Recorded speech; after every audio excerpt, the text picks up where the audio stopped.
Middle east में जब भी ईरान को लेकर कोई मेजर जियोपॉलिटिकल डेवलपमेंट सामने आती है, भारत के अंदर भी एक पुरानी डिबेट फिर से वापस स्टार्ट हो जाती है। कुछ लोग कहते हैं कि भारत को पूरी तरह न्यूट्रल रहना चाहिए, कुछ लोग ईरान के साथ अपने हिस्टोरिकल और इकोनॉमिक रिलेशंस की बात करते हैं, और कुछ लोग इजराइल के साथ भारत के स्ट्रेटेजिक रिलेशंस को हाईलाइट करते हैं। लेकिन इस पूरी डिबेट में एक सवाल अक्सर नजरअंदाज कर दिया जाता है, जब भारत को जरूरत थी तब किस देश ने भारत के नेशनल इंटरेस्ट को समझा और किस देश के डिसीजंस भारत की एक्सपेक्टेशन से बिल्कुल अलग रहे। इंटरनेशनल रिलेशंस सिर्फ आइडियोलॉजी या फिर इमोशनल नैरेटिव्स या फिर रिलीजन के बेसिस के ऊपर नहीं चलते हैं, बल्कि कई दशकों के विजन, एक्शंस और पावर डायनामिक्स के ऊपर चलते हैं।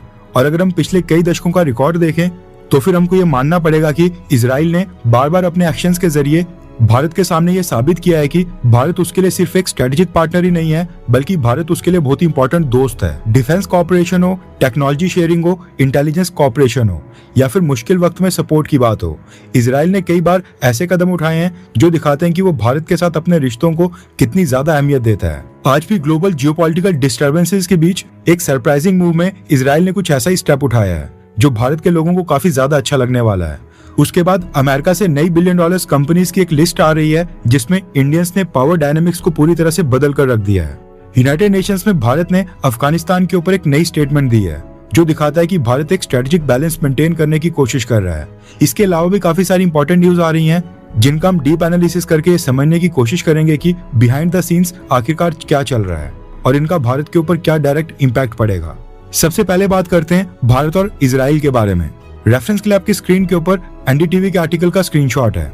न्यूज आ रही है कि इजराइल ने ऑफिशियली अनाउंस किया है कि वो अपने देश में यानी इजराइल के अंदर छत्रपति शिवाजी महाराज का एक भव्य स्टैचू यानी कि प्रतिमा लगाएगा। इसकी अनाउंसमेंट मुंबई में इजराइल के कॉन्सुल जनरल यानी रेवाच ने खुद ही की है।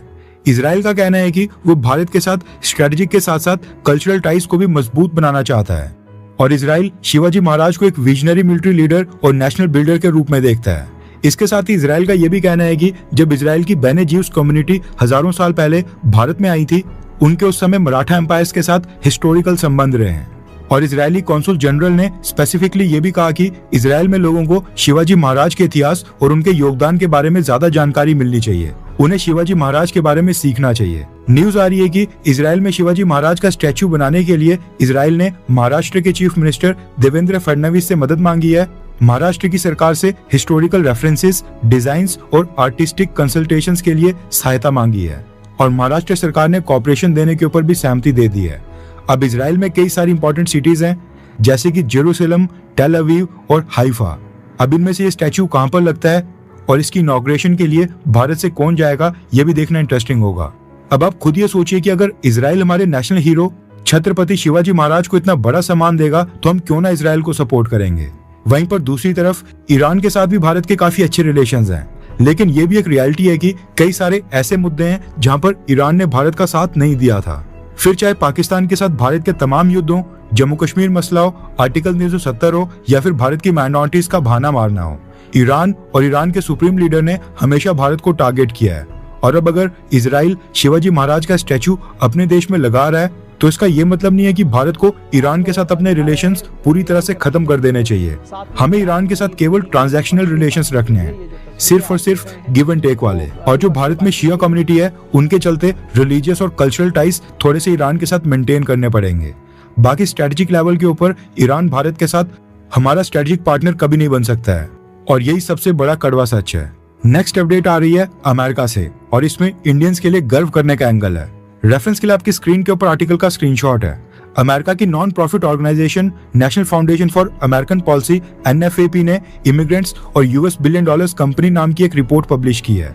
इस रिपोर्ट में अमेरिका के अंदर जितनी भी $1 बिलियन स्टार्टअप कंपनीज हैं जिनको यूनिकॉर्न्स भी कहा जाता है, उनके फाउंडर्स का डेटा एनालाइज किया गया है कि उन कंपनी के फाउंडर्स कौन से देश से अमेरिका आए, उनका ओरिजिन कौन से देश से है और वहां से आकर उन्होंने अमेरिका में इतनी बड़ी $1 बिलियन वर्थ की कंपनी खड़ी कर दी। और सबसे बड़ा ट्विस्ट ये है कि इस लिस्ट में टॉप के ऊपर आ रहा है भारत। न्यूज निकल कर आ रही है कि अमेरिका के टोटल 775 यूनिकॉर्न्स में से 96 कंपनीज ऐसी हैं जिनमें इंडियन बॉर्न एंटरप्रेन्योर्स यानी भारत में जन्मे लोगों ने या तो कंपनी को फाउंड किया है या फिर वो उसके को फाउंडर्स हैं। इसका मतलब है कि अमेरिका में लगभग हर 8 में से एक यूनिकॉर्न के पीछे एक इंडियन ओरिजिन का व्यक्ति है। भारत के बाद सेकंड नंबर के ऊपर इजराइल है और अमेरिका में 60 यूनिकॉर्न्स $60 बिलियन कंपनीज के फाउंडर या को फाउंडर इजरायली बोर्न है। थर्ड के ऊपर यूनाइटेड किंगडम यानी कि ब्रिटिश ओरिजिन के 47 यूनिकॉर्न्स हैं।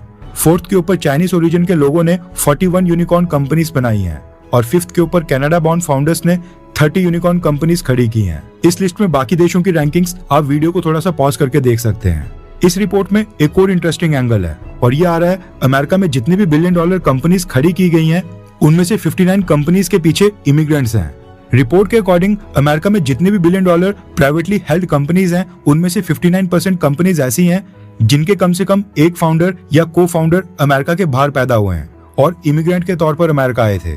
केवल 41% बिलियन डॉलर कंपनीज ऐसी हैं जिनके फाउंडर्स यूएस बॉर्न हैं, लेकिन इसके बावजूद इमिग्रेंट्स को अमेरिका में बुरी नजर से देखा जा रहा है, हेट मिल रही है और भेदभाव हो रहा है। जबकि इमिग्रेंट्स द्वारा बनाई गई ये कंपनीज अमेरिका के अंदर यूएस बॉर्न लोगों के लिए लाखों जॉब्स वहां पर क्रिएट कर रही हैं और अमेरिका को बिलियन ऑफ डॉलर्स का टैक्स पे कर रही हैं।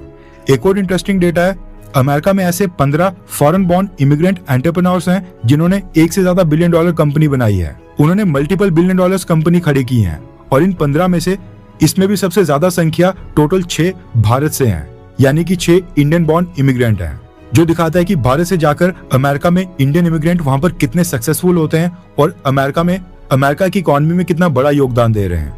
नेक्स्ट अपडेट आ रही है यूनाइटेड नेशन से। दरअसल न्यूज निकल कर आ रही है कि न्यूयॉर्क में स्थित United nation security council headquarters में अफगानिस्तान की सिचुएशन के ऊपर एक मीटिंग कंडक्ट कराई गई थी जिसका नाम था United Nations assistance mission in Afghanistan और इसका एजेंडा था सिचुएशन इन अफगानिस्तान, यानी कि तालिबान आने के बाद अफगानिस्तान की क्या सिचुएशन है उसके ऊपर सभी देशों को चर्चा करनी थी।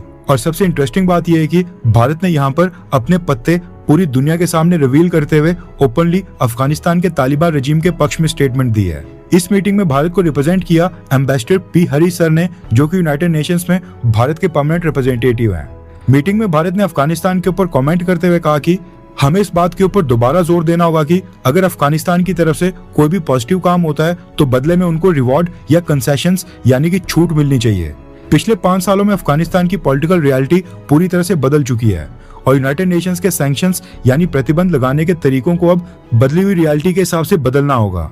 हमें वैसे तरीके और पॉलिसीज अपनानी चाहिए जो अफगानिस्तान के आम लोगों की मदद करें और वहाँ की गवर्नेंस को सही रास्ते के ऊपर ले आने में मदद करें, न कि हम सिर्फ सजा देने वाले पुराने तरीके चलाते रहें, क्योंकि अब उनका कोई असर या फिर कोई भी फायदा नहीं रहा है। भारत ने एक तरह से यहाँ पर कहा कि अफगानिस्तान में जमीन के ऊपर हालात बिल्कुल बदल चुके हैं। अब वहाँ पर तालिबान की सरकार को आए 5 साल से ज्यादा हो गए हैं और ये एक सच्चाई है जिसे झुटलाया बिल्कुल नहीं जा सकता है। इसलिए अब सिर्फ सजा देने से बात नहीं बनेगी। अगर दुनिया के देश अफगानिस्तान के ऊपर सिर्फ रिस्ट्रिक्शंस लगाते रहेंगे और उनको आइसोलेट कर अकेला करेंगे तो फिर इसका नुकसान वहाँ की सरकार को नहीं बल्कि वहाँ की आम जनता को होगा, वहाँ पर रह रहे लोगों को होगा। ऐसे में भारत का मानना है कि तालिबान रजीम के साथ भी गिव एंड टेक वाला रिलेशन हो। अगर तालिबान टेररिज्म को रोकने के लिए या फिर आम लोगों के लिए कोई अच्छा कदम उठाता है तो यूनाइटेड नेशंस को भी उनके ऊपर से धीरे धीरे सैंक्शंस को हटा देना चाहिए ताकि उनको सही रास्ते के ऊपर चलने के लिए मोटिवेशन मिले। ये कहना है भारत का।